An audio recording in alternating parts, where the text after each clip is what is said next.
Hi, everyone. Thank you for joining us today. Sorry for being a little bit late, but now we're starting.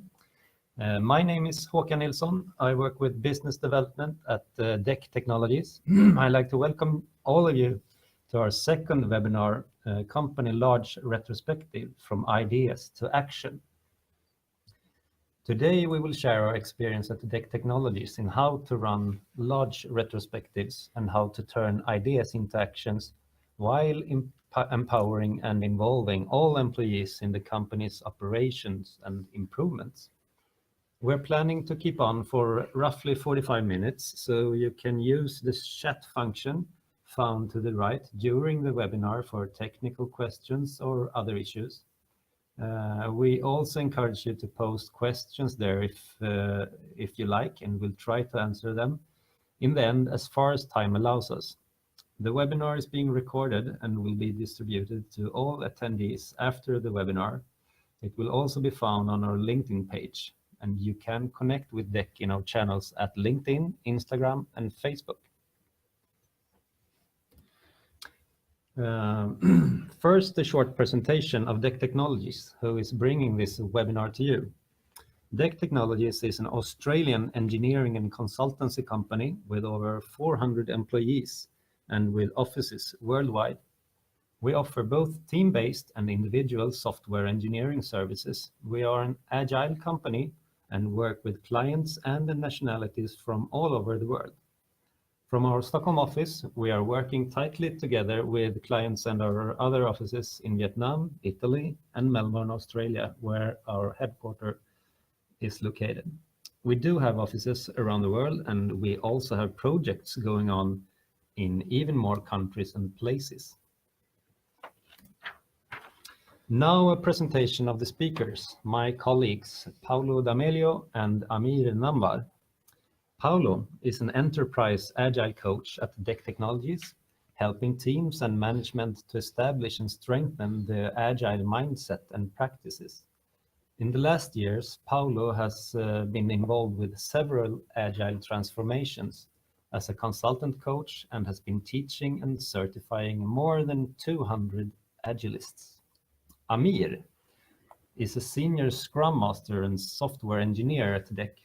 He is a consultant for some other companies where he teaches, mentors, and coaches Scrum Masters and Agile teams. His primary goal is to get high-performing teams by maximizing the collaboration.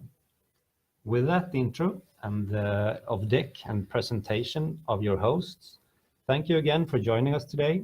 I'm handing over to you guys with Company Large Retrospectives. Paolo. Thanks, Håkan, and hi, everybody. So we can start this with a small story. A small consulting company, small management group, this is what we have seen in DEK Technology like several years back. So when we had to have a very small management group because that was, of course, the main economical reason for it. And we were at that time just very few of us, like about 20 of us when I joined the company, and the management was like formed, or was like still fresh management, just composed by 2, 3, 4 managers. And the interesting thing was that when after some year we started with our agile transformation, well, at that time we didn't have any product, so it was mainly transformation in the way of working we had with our customers and with our development teams, and mainly focused on the company culture that we have at DEK Technologies. So we have actually figured out that having a flat organization has its own strengths and benefits.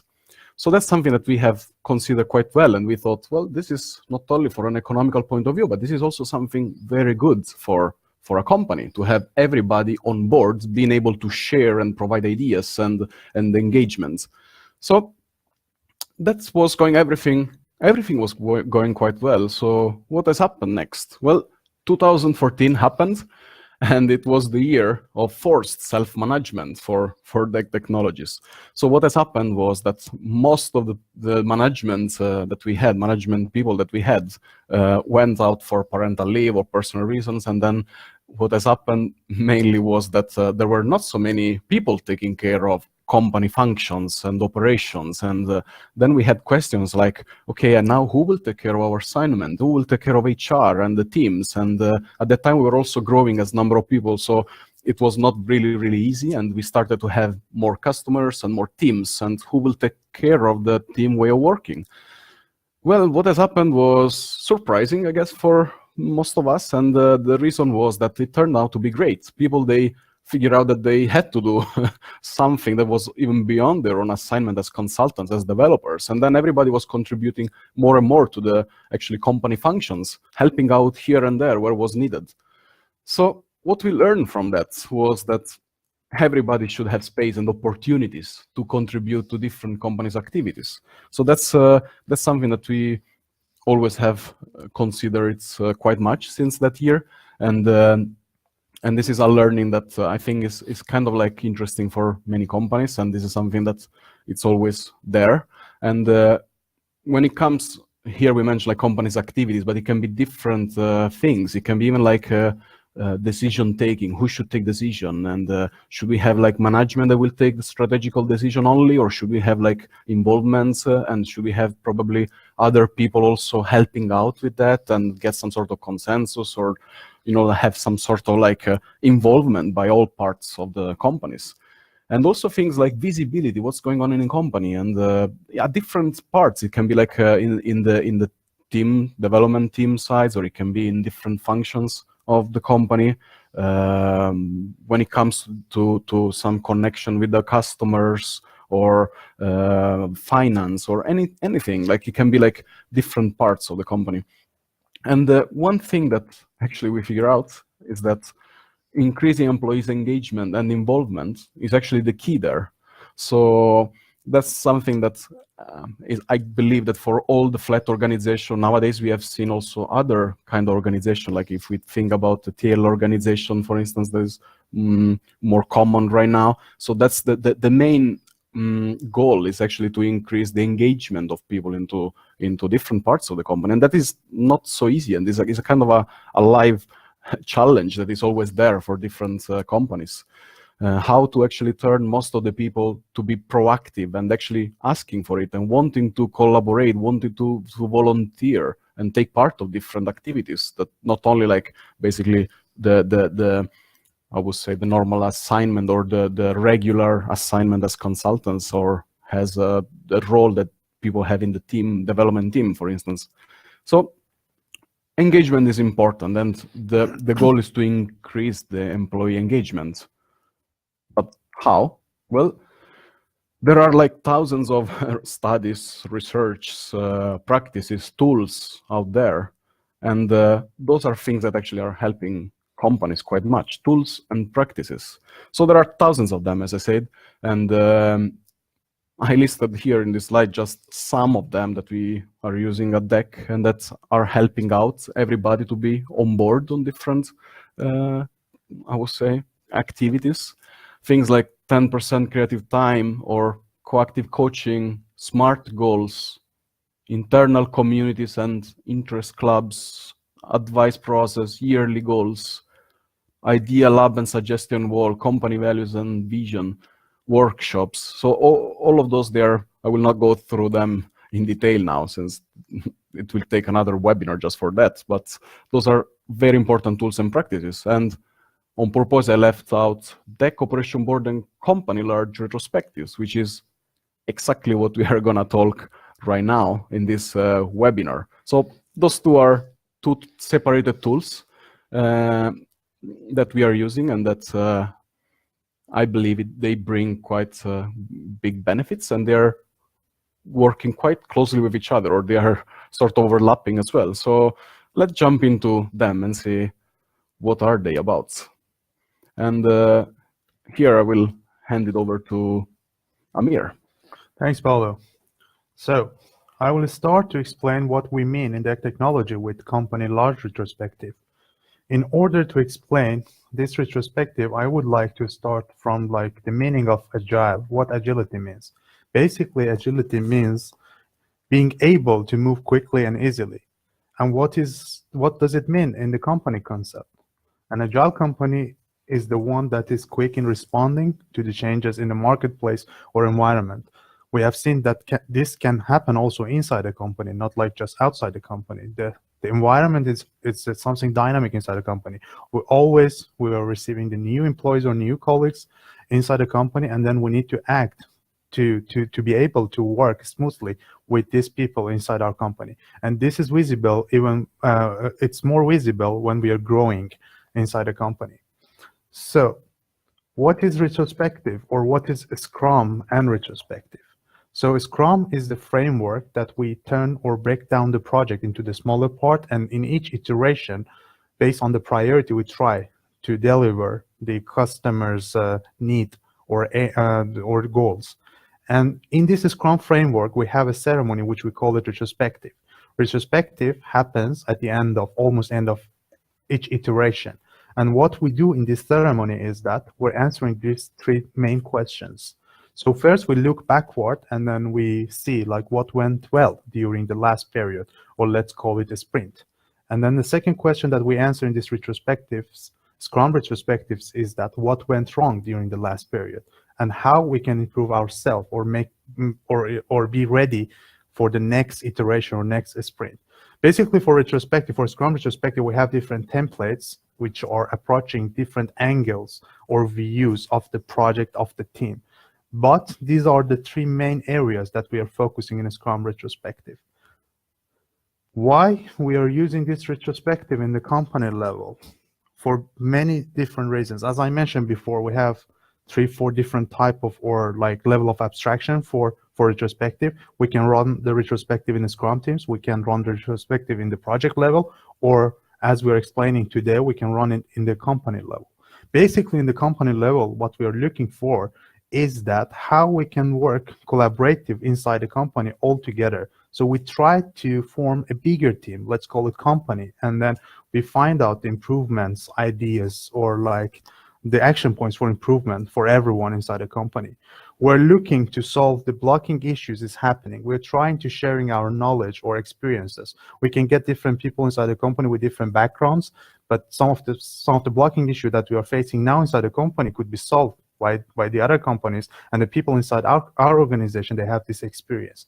This is the place for improvement, and we share our ideas. That's why we brought this retrospective tool in the company level.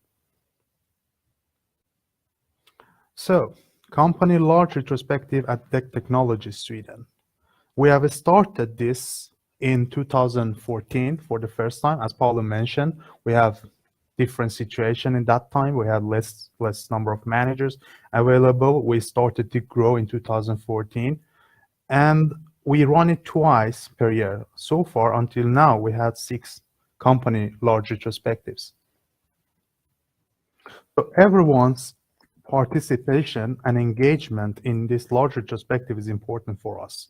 So in order to reach this goal, we try to adjust the time, and then we try to align it with some events which we get most of the participants. We find out, for example, one of the most popular event that we have in DEK Technology is Christmas dinner. So this year we run this retrospective just before this Christmas dinner, and we had almost everyone in this retrospective meeting. We have another popular event which we call it DEK Conference, and that is like the event that we gather all together for a whole day. So during the last years, we run this large retrospective inside this conference that we had.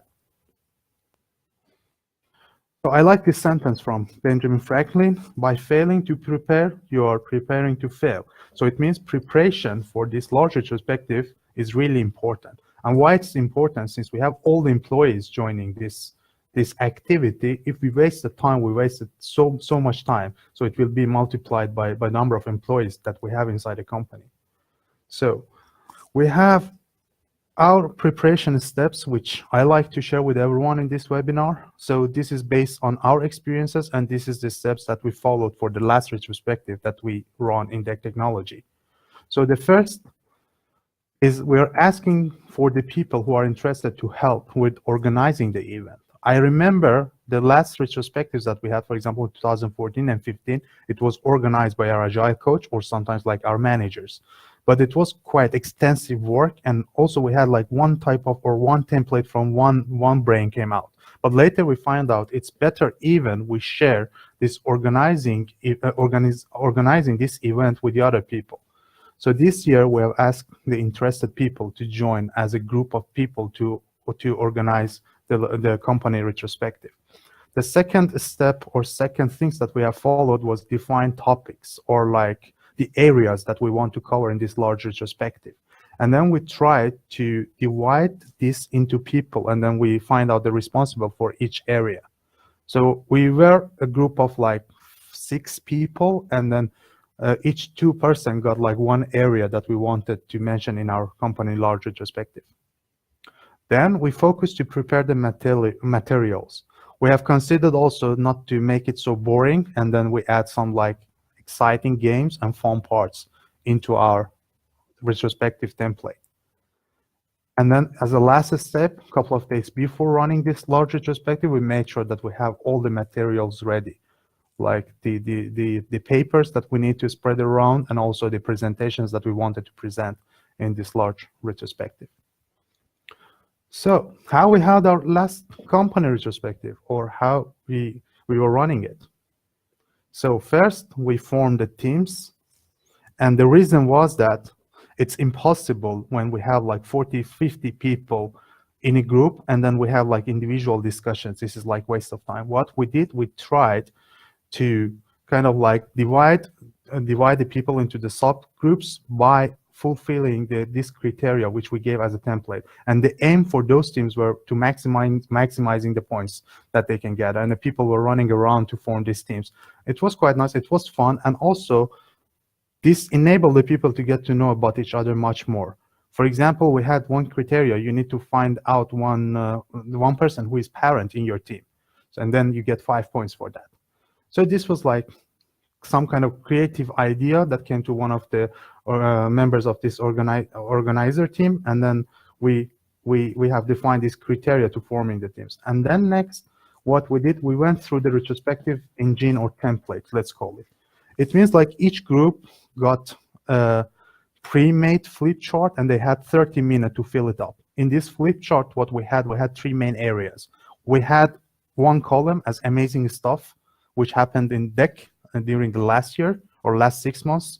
And also we had the improvement ideas. And in the third column, we had if they have any possible solution in mind for those improvements. So you see like a couple of pictures here from 2 different teams. In the right, the person is covered with ideas that they had. So, and then each team described the highest voted items. So with this, we have filtered out, and then we find out the highest priority stuff that each team they had in their category, and they try to explain it for the other team, for the other teams, or like everyone who joined in this retrospective meeting. And at the end, we have asked for the feedback about the retrospective itself, and that means like how we can improve it for next time. So let's see. Now we have collected all the improvement items, but how we can turn it into actions? This is more challenging even than gathering those improvement ideas. Here, where we have introduced the tool that we call it Operation Board in DEK Technology. Now I'm handing again back to Paolo. Yeah. Yes. So Operation Board. Well, as the name said, is a board, and what is the idea of this? Is actually to turn all those good ideas, good sort of like actions, or like any sort of like bright thinking and idea that people have had into something more concrete, something actionable. And at the beginning, we had this challenge that we came out with this like very long list of things that were proposed in the retrospective, but what to do now. And it's always challenging. If we can think about, sometimes it's difficult, even like individually, if I have a good idea to turn into action. So you can imagine when it comes to a group of 50, 60 people all together, how to take care of that and how to make sure that they will be done in some way in the next 6 months. So that's what the Operation Board is there for. And this one of the main things is actually to visualize them and keep track of them. So a shared digital board that keeps track of all the operations that are ongoing. So since it is a digital board, then, well, it can be that there could be many tools that can take care of this. In our situation, we went for Trello since it is a good compromise for a simple tool. And one of the most important thing to mention here is what are operations? Well, in this case, operation can be anything that we need to take care about in the company, and it can be something that some small action, some small improvement about even like our office, or about like how we deal with other companies, customers, or how we do things inside teams, or how we work with our tools, IT tools, and so on. But it can also be like things like that are covering different parts of the company, like maybe HR, finance, or just maybe management in general. And the idea is that even though if we have, for instance, if we think about HR, we have a Kanban HR board, which is separated from this, but still it is kind of like connected and sometimes overlapping with this, like with this operation board. So sometimes somebody can have an idea about how to improve, let's say, the recruitment process. And that might be, of course, part on the recruitment side or on the HR side, but at the same time, it is also tracked or kept on this operation board, since it is visible to everybody. Well, all the boards are visible to everybody, but in this way, we can keep track of them and visualize them better, all together at least. And this is how the board looks like. So actually, this is a screenshot just of a couple of days ago. So this real things ongoing right now. And it's a very simple board. So we have like the backlog, in progress, and done. So those are the item. You can see different things there. Even the webinar that we are running right now is actually up there, high priority, since we had a deadline for this. And you can see also the assignee people there. So for instance, Paolo and Amir is there, so everybody knows this is something ongoing. We have a preparation ongoing of it. Those are the people that are taking care of it, so that in case somebody want to ask question or want to help out, well, they know whom to check with. And then you can see other things, like we have priorities for different items, and we have checklists inside those items, things like that we need to take care about. And comments as well. You can see some of the items, like this webinar is like 12 comments, or people that have been sharing ideas or asking questions or contributing there. And also, like in the backlog, well, we also need, of course, to refine it, and we need somebody to spend time on it. And again, we don't want to have just one single person that will take care of all of this. So what we do, well, we have a weekly meeting. So every Thursday, every week, we gather for 15 minutes. So it's a very short meeting, almost like a daily meeting in Scrum. And what we do is we go through the in-progress list, and we share the status. So people, they will just discuss. So this is a meeting that is driven by basically everybody, or the assignee of those tasks. And then everybody will share the status of these different items. And also, to go back to who will take care of the backlog, well, that's something that we do in the first Thursday of every month. So we spend an extra 15 minutes to just look into the backlog and add things, remove stuff, reprioritize stuff, and so on. So it is almost like a planning meeting for the month, I would say. So even though if it's a Kanban board, of course, but still, that's something that needs to be done, some sort of grooming or refinement of it. Then another thing is we also have colors there. So that's an interesting mechanism that is helping out to keep things moving on. And what it means is that as soon as a task is started, then it has a green color, in progress. But then if in the next meeting, there will be the question like, for this item, has anything happened in the last week? If the answer is no, well, then we step the color from green to yellow, and then orange, red, and black. So what's the idea of that is, well, to avoid that things will be open forever. So as soon as we reach the black color, which is like 4 weeks then, or 5 weeks, well, we actually have to take an action. Either we close the item, maybe it's obsolete, maybe it's not point on doing it, or else we need to change the assignee and then maybe finding somebody else that will take care of it. So that's how it looks like. So I also would like to mention that we have this script that the people who who assigned any task to them, they will get a notification the same day that we are running. And usually they take the action, or they are updating this task in our operation board if they are missing the physical meeting or the meeting. So this is good also, like we remind the people who has task in this operation board to follow it up. Yeah. So as for everything, this is a kind of a journey. So at the beginning, as soon as we had this some years back, then we had some task that was open for quite a long time, and that's, I guess, natural. People are busy with other things. But then, of course, this is just a way to actually trying to keep the ball rolling in some way. And that's also the reason why we try to have two people for two person for each item, so that if one is busy, the other one can actually take over. So as you can see from this picture, there are like different items, different types of items. One of the things that we want to also consider is, what about if somebody, even like a newcomer that joined the company yesterday, has a great idea? How can he or she share it? And that's like, how can we evaluate those new ideas? So, well, nothing is more powerful than an idea whose time has come, right? So we need a way to also handle that. And a simple way is to have an idea column in this board that will basically give opportunities for, or to everybody to actually add new items there and consider them as suggestions, as ideas. So what will happen to them after this? Well, those ideas that are on the operation board, they will be moved, or they will be copied into Slack, our instant chat tools. And then we start with some sort of voting where we consider, is it something that we really want to do, or we should do it right now, or should we discard it? And how we do it? Well, it's just simply, again, not by somebody deciding it, but by everybody having the opportunity to decide it. So people can actually on Slack vote, thumbs up, thumbs down, neutral, and then they can simply kind of like decide what is the sort of this item. So time for action or discard.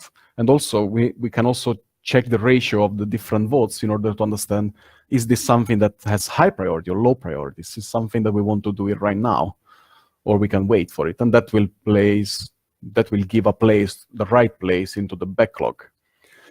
So that's how ideas are actually can be handled. So that's just a way. There are like thousands of ways, but when it comes to this operation board and the large company retrospective, well, we have seen that is kind of like the connection is very strong, so that the operation board gives us a way to sort of wrap up what has happened in the retrospective, to have all the items there, and also like to avoid that items, they will fall in between chairs and we will forget them. And so it's a kind of a living tool that is a living tool that is always like getting update week by week, and anybody can actually access and modify and add items. So it is like kind of like everybody's the owner. There is not just like one person that is the administrator of this. And that's kind of like the idea behind all of it, behind the retrospective, behind the operation board, to have sort of decentralized effort, not only effort, but more like decision, decentralized authority, decentralized everything. Because then as soon as something here gets, let's say, voted as something very important, then that will happen. It's not that it needs to get a very strong approval, or doesn't need to go through any other sort of filtering process. So yes, that's about the operation board and the retrospective. So we, as we mentioned before, like now it's time for question and answer. So we would like to wait just like a few seconds to see if any of you has any question about those two tools, and if you're wondering right now like how those are used and what are different things that are involved into this company large retrospective and operation board, well, then on the right hand side of your page you can see like the question tab. So let's wait like just a few seconds and see if any of you has any question that you would like to know more, since we have some more minutes than we could spend on that.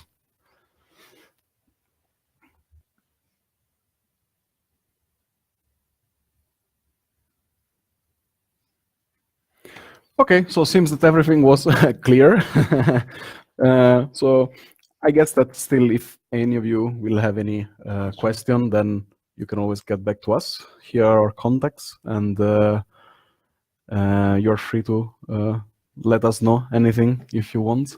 And also, you will get also the replay of this webinar, so the video, and we would like to thank you all for joining. So Thanks, everyone. So yeah, thanks for joining our today webinar. and we will also prepare for another webinar, since this is a serial webinars. So we hope to see you again soon. Yeah. Thanks and have a good day.